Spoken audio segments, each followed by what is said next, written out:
We are so excited to share that DSO Connect is now on Patreon, where you can support us directly. Join as a patron and get exclusive access to a bonus podcast episode each month. Just $5 or $10 a month will be a huge help for us, and that's less than your monthly coffee budget. Has the DSO Connect podcast given you ideas and strategies to increase your studio's enrollment and retention? Have our weekly episodes encouraged you as a leader and an artist? Has the DSO Connect community group helped you and your business survive the pandemic? Our goal for DSO Connect and the podcast is to help as many studio owners as possible by delivering quality content and fresh new ideas each week. But we can't do that without your support. It takes equipment, software, expertise, money, and lots of time to produce our podcast. If you think our podcast has helped you gain or retain even just one student, that support pays for itself. To find out more and to become a patron, go to patreon.com and search for DSO Connect, or check out our Linktree at linktree.com/DSO Connect. Thank you so much for your support. We can't do this without our community of studio owners.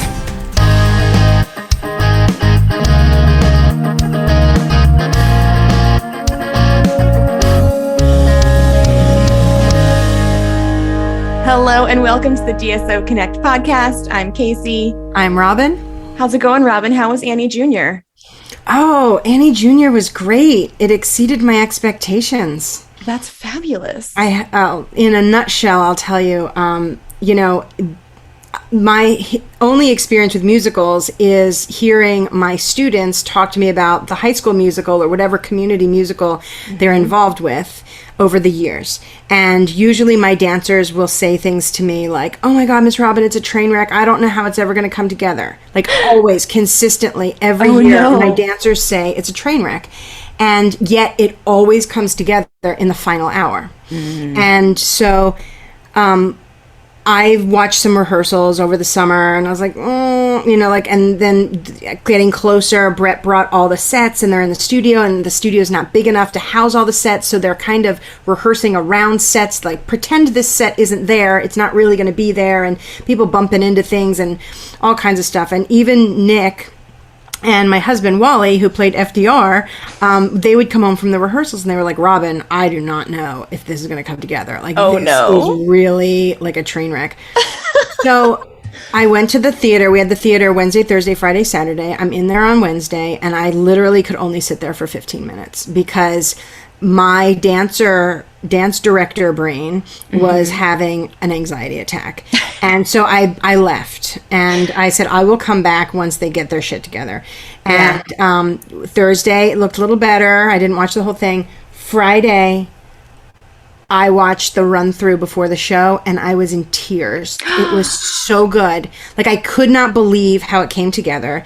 The girl who played Annie, like, she carried it so well. Her voice was incredible. She's one of our little dancers, and she never took a voice lesson ever. It was like untapped talent. Nobody knew she had. But I talked to Brett afterwards, and I said, "What is it about this thing, this musical, that makes it so different than like a dance production?" Because usually when we're in production weeks for the dance performances, it's like a week out and we know, like, okay, everything's going to be great. Their energy is just a little lagging because they're tired, or, we just need to get on the stage so we can spread out a little bit or whatever. And everything's looking good. She's like, "Well, you think about it, Robin." And after she said it, I was like, "Well, yeah, duh." She said, everybody in the musical is doing a different thing. It's not like everyone's doing the same thing. Everyone has a different costume. There's props and sets that need to be moved, and that's basically choreography. You know, in between each scene, you've got like massive set pieces being moved. Wow. Props, like champagne glasses, and there's a dog. Wait, did you actually have a dog on stage? We did have a dog. Shut up. Oh my God. And so on Friday, it was Rachel's dog.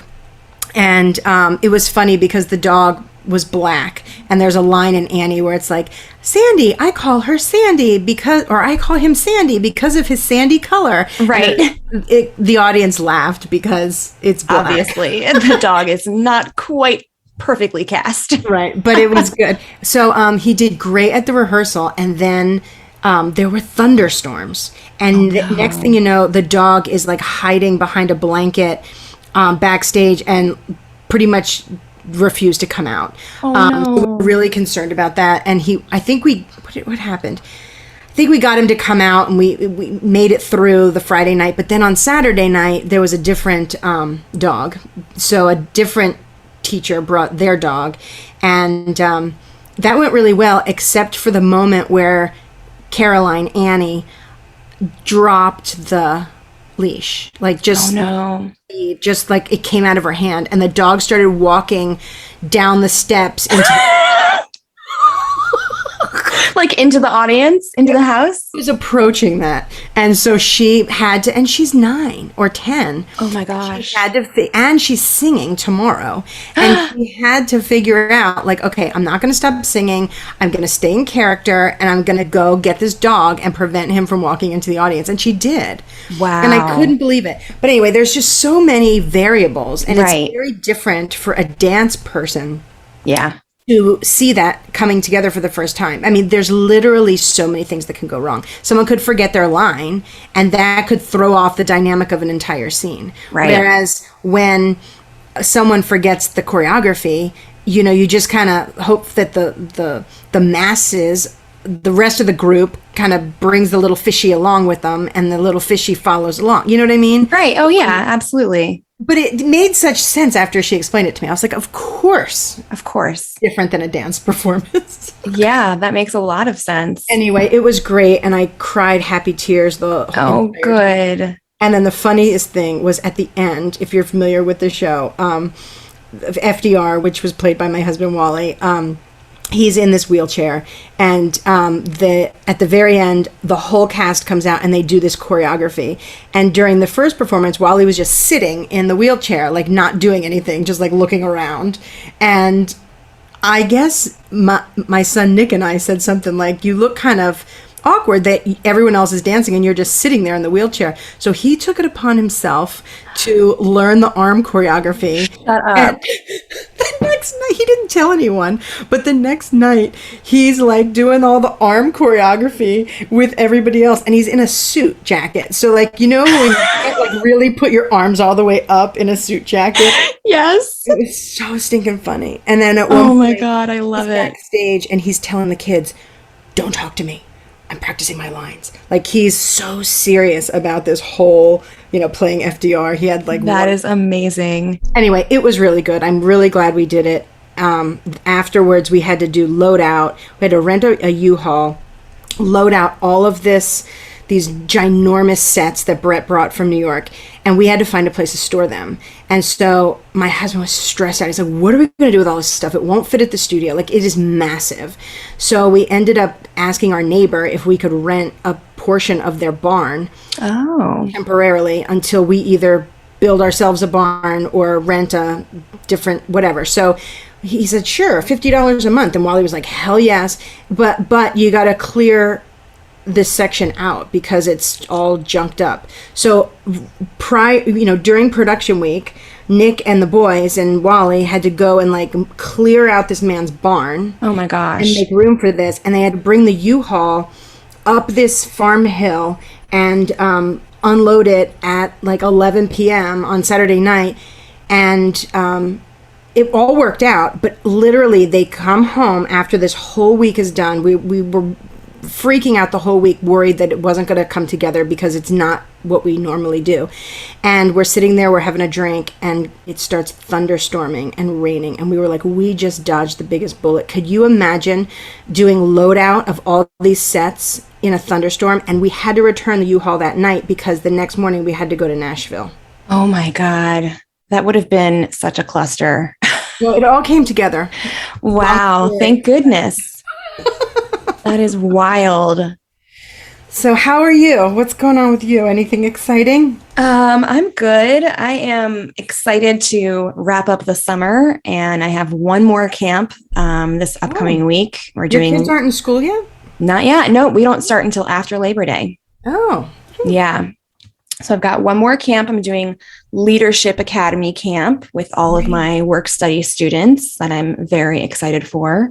I love it. I love that you're doing that. Yeah. We had great success with it, and I think that it really makes our studios stand out from others when we're actually training these Definitely. kids. How did yours go? Well, we did the Star Leadership. What's it called? Yeah. We should, Tracy Wozney's yes. program. Yeah. Yes. So we did that, and Mandy, who's our Creative Kids director, ran it because she's basically training her Creative Kids student teachers and assistants. And she EMC'd it up a little bit. We made some tweaks to it to apply, specifically to our program. But what she did was she kind of went through the curriculum in the mornings. And some of the kids who were doing the program were also training to assist in the gym. And the idea was that we could also have music or theater trainees as well. So in the morning, they all did the curriculum. And then after lunch, they broke out into training in studios. So if there was a music student, maybe next year, then they would go meet the music director and learn how to assist. Like maybe they're an excellent piano teacher and they're a senior in high school and we're trying to teach them how to be a student piano teacher. Then they would get their individual training on that. Gotcha. So that went really well. Oh, and on the last day, she did a mock job interview. I love that. They all had to come in business professional clothing, which, don't go buy something, but put something together from your closet that would be appropriate for a job interview. They had to have their resumes, which they worked on during the week. How do you, shake hands, make eye contact, don't come in with your, water jug. You know what I mean? Like, how do you conduct yourself in a job interview? And, and then they had a luncheon on Friday as well, where they learned, put your napkin in your lap, how are we going to talk, listening to other people tell stories, asking questions of other people, not hogging the conversation, good table manners, all that stuff. I love it. That's awesome. So what are you going to do? I'm going to do the Star Leadership program as well, but I'm also going to kind of weave in some of those other things like our curriculum for our Kids in Motion program and recreational programs so that they know how to assist in those classes. And then also, I love the mock job interview idea. That's great. Definitely going to do some resume building as well. I'm worried that I won't have enough time for everything that I want to do because I made it short since it's the first time we've done it. It's just like 2 hours, 4 days a week for 1 week. So we probably won't get to cover everything that I want to do, but that's actually build it next year. Right. Exactly. And that's my project for today. I'm going to plan out the whole week and everything that we're doing. So we're going to talk about this later in the podcast, but make sure that these ideas that you want to implement for next year go in your debrief file so that you Yes, absolutely. Yeah. All right. So today we're going to talk about what things we're working on and what maybe other studio owners should be working on as we transition from summer to fall. Right. And, a lot of it we've talked about deep dive in other podcasts, but just, a refresher of maybe what everyone should be focusing on for now during this transitionary time between seasons. Absolutely. And if you've already started your fall session, as I know a lot of studios have, especially like in the South where school starts a lot earlier, it's not too late to do any of these things. So even if you've already even if you've already made the transition, it's okay to still do these things now. And like we said, if you do feel like a particular idea is a good idea, but the ship has sailed, put it in your file for next year so that you don't forget for next year. Yes, absolutely. So let's start with marketing. We've got external marketing where we're trying to bring new students in, and we also have internal marketing where we're trying to retain our previous students and even upsell those. So let's start with external marketing. Right now, we're doing several things to make our studio, to raise awareness about our studio to people in the community who maybe don't know about us or who just haven't taken the leap yet. Fortunately, in our community, there are houses being built left and right. All kinds of new people are moving in. So it's really not, I feel like there's this whole fresh, crop of families coming in who don't know what activities there are around town. to get their kids involved with. So we want to make sure that we are everywhere they look. Yes. So we've got the banner at the sports arena at the high school. You know, we've got our preschool postcards are getting ready to go out, and I've talked about those on numerous occasions. We did Sparkle Days at the last week of our summer program, and it went really well. I'll tell you what we did during Sparkle Days. So what we did was basically we're running our last week of summer classes for a Creative Kids program, and we just really amped up the trials to come. We kind of steered people to come to the trials that week, and by calling it Sparkle Days and just adding a few little touches. So what we did was it was a sparkly theme, so the kids could wear their sparkly tutus or whatever froof that they normally wouldn't wear in class. We also had froof available for kids who didn't bring froof. And then we have a Cinderella costume and a Belle costume. So at the end of the class, a princess would knock on the door and come in to watch their final, free dance, or if they were working on a little piece of, choreography or something. I think it was mostly free dance, so they could really express themselves. And we have our Nutcracker throne in the studio, so she would sit in her throne and she would watch the kids do their dance, and then she would escort them to another studio where we had the step and repeat set up, so the parents were able to come in and take their picture, the children's picture with the princess in front of our step and repeat. Nice. And we had cupcakes for everyone to enjoy, and of course lots of brochures around, and Miss Kathy was available to take any registrations. So that went really well. We're going to do it again the first week of classes. So basically what I just need to do is repeat all the marketing that I had done about it, and that includes a pretty simple email drip. It was only 4 or 5 emails. I created a graphic in Canva. Basically what I did was I went into Canva and I got 4 or 5 images, and I put Sparkle Days on them, and so they were basically very similar but different, so that each email or each social media post looks different, and the copy is basically the same thing. You just tweak it up a little bit. You're sending the same message out and just make it look a little different, because you wouldn't send the exact same email 5 times to someone. So just make it look a little different. And then, so I'm just going to have to recreate that whole marketing process, and we're going to try to do it again. That's awesome. I love that. Yeah. So how many different preschool age classes do you have throughout the week in your schedule? Well, we offer stuff in the gym and stuff in our Creative Kids program. Okay. So there's lots of different class times for them to choose from. Yeah, but actually Sparkle Days is really just for dance. So the answer would be like 1, 2, 3, 4, 5, 6, 7, 8, 9, like maybe 10. Okay. Nice. Yeah. Nice. And if one of those classes is full, you just don't have that as a time for people to come. Right. So we use Austin's Studio Suite software, and that's like a trial class system. And so it basically creates a landing page for each class that has openings. And once you can use that link in your marketing, whether it be in your email or in your social media, you can say Sparkle Days, blah, blah, blah, click here to reserve your spot. And then when they click it, it gives them a whole selection of different classes that have openings. And you can always, like, let's say you have a young teacher, or you have a challenging population in one of your classes, and that class really shouldn't have a trial class, you just turn that one off. Oh, nice. Yeah. And then once someone clicks that they're coming for the trial, then it triggers a series of automations where it's like email automation, like email reminders and things. So thank you for signing up for the trial class. We're so excited to see you. And then don't forget your trial classes in 3 days. Don't forget your trial classes tomorrow. Don't forget your trial classes tonight.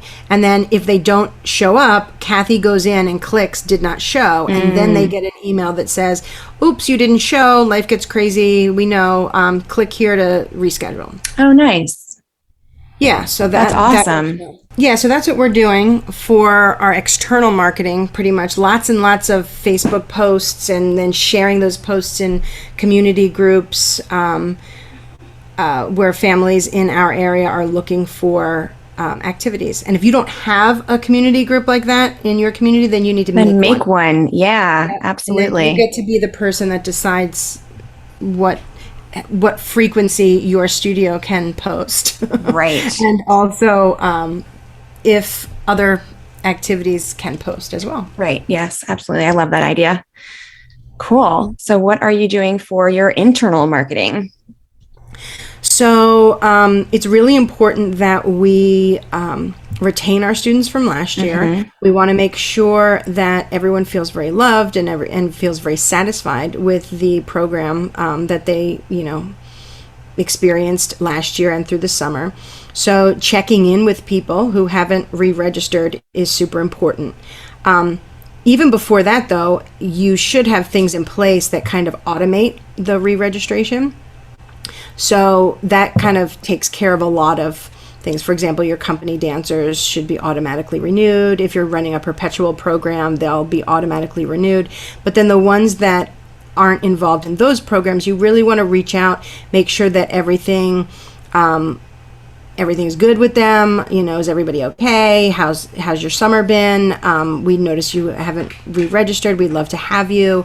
And then, you can recommend a particular placement at that time. Mm-hmm.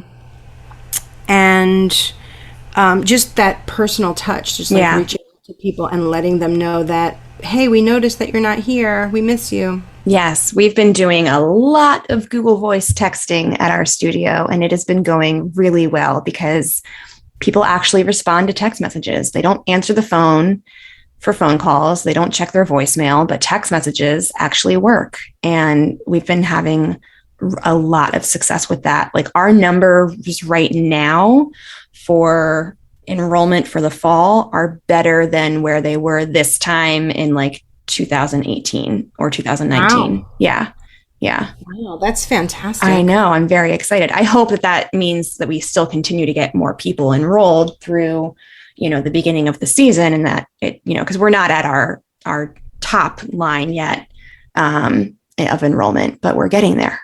It's very exciting. So we've been reaching out to people who were enrolled pre-COVID, maybe who just took one summer camp 3 years ago, basically everybody within like a 5-year span who's not enrolled yet. We are reaching out to them via Google Voice text, and it's been working. And, you have the occasional, oh, we're not interested, or please remove me from your list. But so far, no one has been getting, no one's been getting antsy about it. That's great. Yeah, that's fantastic. So let's move on to some things that we should be doing to wrap up summer. Yeah. Because I don't know about you, but a lot of times in the past, I've gotten so excited about the next thing coming that I forget to properly wrap up what just occurred in a nice, neat bow and file it away. Yes. In fact, I still have over there my spring concert debrief, because that's a big one. Yeah, for so sure. That's still sitting there, and I look at it every day, and I'm like, ugh. But I need to do it. I need to do it this week because it's getting too far in the past. It's getting too stale in your brain. Yeah. Yeah. So the thing, we've been talking a lot about this in our membership as well, is systematizing your program and also including a debrief. Yeah. After each camp, after each season, after each event, just so that you can assess whether or not, what went well. So you would want to repeat those things, what you can improve upon. And then, like we mentioned earlier in the podcast, sometimes we think of ideas like, oh, I can't do that this year, but next year I need to remember that I'm going to add the luncheon at the end of the leadership camp or something like that. And maybe you've delegated specific camps or specific classes to different people, and you don't really have your hands in it. And then what happens if those people aren't around next year? You still want to be able to have that content. So making sure that like lesson plans, or at least like lesson outlines, are written for camps. If you have a craft included in your camp, make sure that you have instructions for those crafts written out, including what materials are needed and how much you spent on those materials, and just keeping like an actual inventory of what you already have on hand can be really helpful as well for that. So you don't buy triplicate of whatever you're needing. That's something that Like I always find myself every year, I'm like, okay, tomorrow is Princess Belle camp. What craft are we going to do? And I'm like looking up on Pinterest craft ideas at like 2 a.m. the night before. But if you did buy triplicate, if you did overbuy for one camp, you want to make sure it's in your debrief folder. That make sure you use that tool that I bought like extra of that I had left over from last year. Right.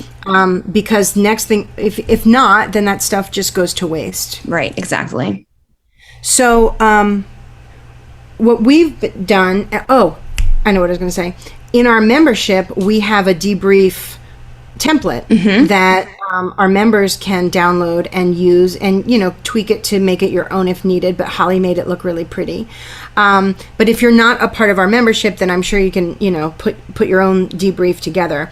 One of the things that we have on our debrief is a little budget calculator type of a thing where it's, you know, what was your income, what was your expenses, what is your percentage of profit margin at the end, and we also include target profit margins for classes, target profit margins for events, that again can be customized to your studio, but it will give you a really nice starting point.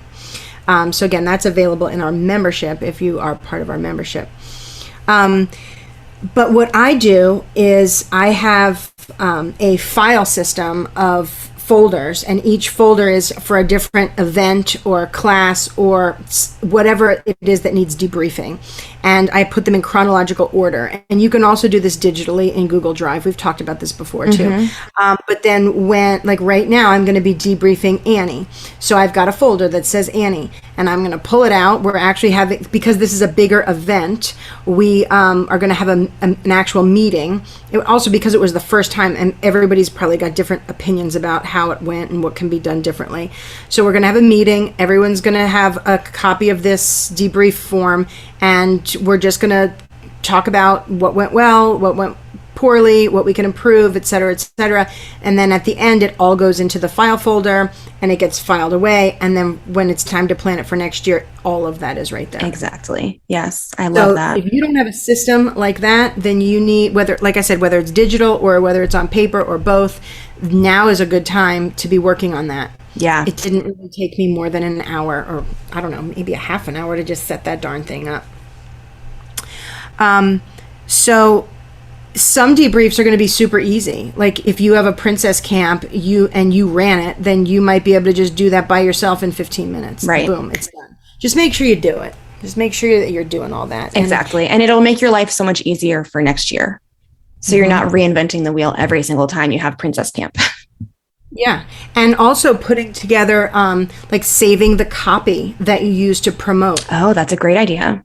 So, you know, if you're doing a Facebook post and, you know, Fairy Princess Camp at AIM Dance Center, blah, blah, blah. Well, instead of having to reinvent all of the copy, just copy paste it or you know, put it in that folder and there you have it. Mm-hmm. I love that. Pictures, any promotion pictures that you would use for promotional purposes. Oh yeah, those can go in those files as well. Yeah, that's a great idea. And step-by-step instructions, you know, on how to do it. How do you do the tea party? You know, make sure that you pull out the little china cups and make sure that they're washed ahead of time, and, you know, all of the steps. Yes. Yeah. So anything else on debriefing? I don't think so. I would say in wrapping up the summer, just make sure that you're putting the props and things away in an organized manner, and they're not just accumulating in the corner of your studio. You don't want to start your fall session with leftover summer props piled up in the corner. Right, exactly. And it's a great time also to like reorganize your craft closet or whatever system that you have. I have like a big metal cabinet that I got off Facebook Marketplace for like $50. And I love it because it's huge and it fits all my craft supplies, and it's nice. So good.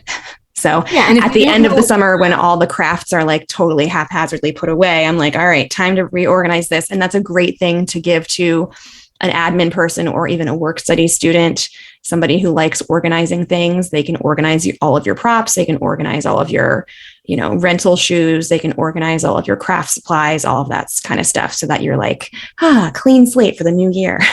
Yeah, absolutely. I love that.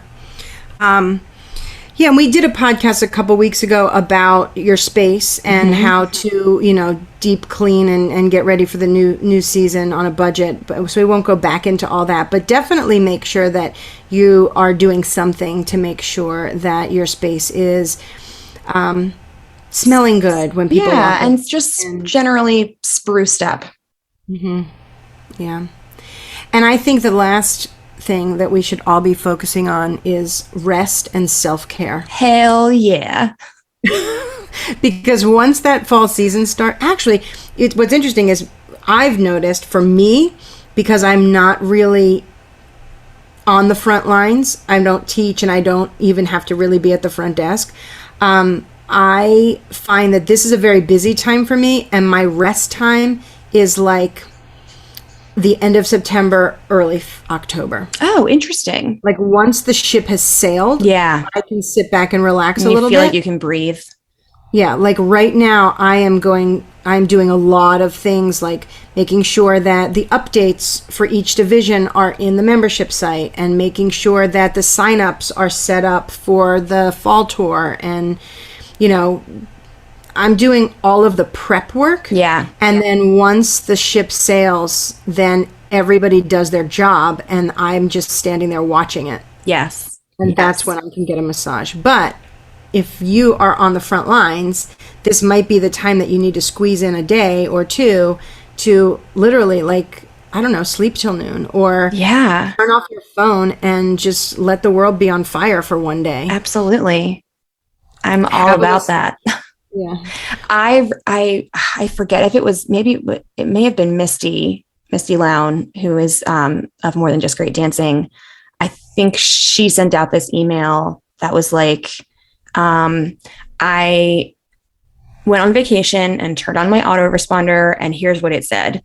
If this is an emergency, call 911, because remember, there's no such thing as a dance emergency. I will get to your email when I return from my vacation. That's good. I was like, yes, that's so true. There's no such thing as a dance emergency. Like, it just doesn't happen. And you will be okay if you don't answer emails for a few days while you take a little vacation. We all deserve it. Absolutely. Yeah. Yeah, so just make sure that you are in a good state of mind to enter the new season and feeling good about, your sense of organization, your grip on things, and that your head is not filled with random junk that's going to cause you to have a less than positive outlook when you greet your new students and your returning students. You want to just make sure you are ready, like clean slate, new year, ready to knock them dead. Yeah, absolutely. And maybe your rest time is actually like closing the studio and then doing the deep clean stuff yourself or with some volunteers. Like maybe that's what you need to do that maybe that's your form of self-care, so that way you have a nice, clean, fresh slate, clean studio, clean mind for the beginning of the school year. And let the stuff go that happened last year. Mm-hmm. I know that some of us, lost some students and that was very painful. It hurts your heart. You got to let that go. Yep. Maybe, you had some drama at the studio. Maybe, maybe things were a struggle. Just let it go and look to the future in a more positive light and just march forward. Exactly. Yeah. Because that's all we can do. I mean, we got to let things go. And like you said, look to the future. Winds of change are blowing. All right. So you want to wrap it up with some heart happy moments? Absolutely. What was your heart happy moment, Robin? Well, this past week, I offloaded 4 people out of my household. That is amazing. I launched them. Yay! So Brendan is at Lipscomb in Nashville. We, the day after Annie, we got in the RV and drove 12 hours and camped along the way, and my son Nick went with, and we got to have our final sit around the campsite and stay up too late, have heart-to-heart talks. That was great. Nice. And then we got him off to school, and he likes his roommate, and they have a whole week worth of they call it Quest Week. So it's like get to know you activities. Like they go roller skating and, Frisbee and all that kind of stuff. So he's feeling good. He's meeting people and my heart is happy about that. And then we flew Nicholas back because he was moving out on Saturday. Wow. So he flew home early to help Allie with the baby and also to, pack and this and that. So a little bump in the road though. He went up to see about the goats and stepped on something. Oh no. He wears these Vans, like skater shoes, went through his shoe into his foot. It's unclear as to whether there's something still in his foot. But he literally is walking on the outside. It's like right in the center of the ball of his foot. Oh no. So he's walking on the side of his foot, which bothers me because as a dance teacher, I know that's messing up other things in his alignment and stuff. Absolutely it is. But yeah, he had to get a tetanus shot. We don't know if there's something in there or not. He's got to go to a surgeon and oh man, sound because wood doesn't show up on an X-ray. Fun fact. Oh, so anyway, so of all times to not be able to walk is when he's moving. Oh no, when you're moving, and Allie is not having it. She's like, "Keep going, keep going." I want to get out of your mom's basement and move into my own house, and I totally support it. But anyway, that's that. But on Saturday, we moved them into this cute little house. And I'm very excited for them to have their own space and for my son to learn how to be head of household and handle things on his own. She's super excited. And I don't know if I told you this or not, but this house it's a family house. A grandma passed away and they sold it in the family to keep it in the family. Nice. Everyone on this block is from Allie's family. Oh. So, it's like a total throwback from the 1970s. Literally, this house was built in 1977. It's got the original linoleum. It's in pristine condition. It's got the 70s cabinets, the 70s dishwasher. The grandma did not like the dishwasher. She used it twice. She washed her dishes by hand.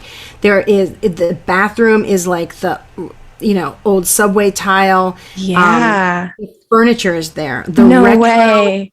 perfect, pristine condition. Oh my God. It is like a retro dream. It's like a time capsule. I love it. That's amazing. I love that. So Allie's just going to embrace it. I was like, if I was you, I would embrace it and I would just live in a 70s house. And she's like, I'm going to. Absolutely. That's incredible. Wow. Good for them. Anyway, go ahead. Your turn. Okay. Let's see. I had a really good week of princess camps this week. We did mini camps. So each day you could sign up for just one or all four or however many. And each day was a different princess. And they went really well. And I just actually had fun. Oh, good. I just really enjoyed myself leading these princess camps, and the kids all had a really great time. And there were several that did all 4 days, and the parents would bring them back each day and be like, oh my God, they were so excited to come back today and all that sort of thing. And we got some of our campers who were brand new to the studio, got them registered for fall classes. So it was definitely very successful. And, on the last day, one of my 3-year-old campers gave me a hug when it was time to go. And she looks up at me and she goes, Miss Casey, can it be princess camp every day? Oh, well, you can make your own princess camp every day. That's a great attitude to take through life. Right? Every day is princess camp.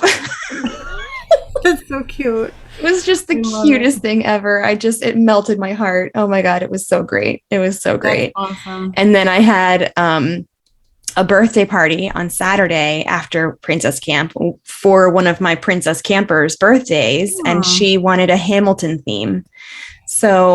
And she was turning 7. So everything we did just basically just danced to the Hamilton soundtrack for an hour. And it was the best. That is awesome. Yeah, it was great. It was really great. So that was super fun too. Well, it was good to talk with you. Yeah, great to catch up and hear about Annie and all the good things. Yep. It's a busy time. It was a busy time, but we will make it. Yep. I love it. Yes. All right. Well, don't forget to rate, review, and subscribe to the podcast and join our Patreon to support us. You can go to patreon.com/DSO Connect and donate just $5 or $10 a month to help the show keep going, because it does take quite a bit of work to do this. So please consider becoming a patron on our Patreon. All right. Well, thanks for listening, everyone, and we will see you again next week. Bye. Bye.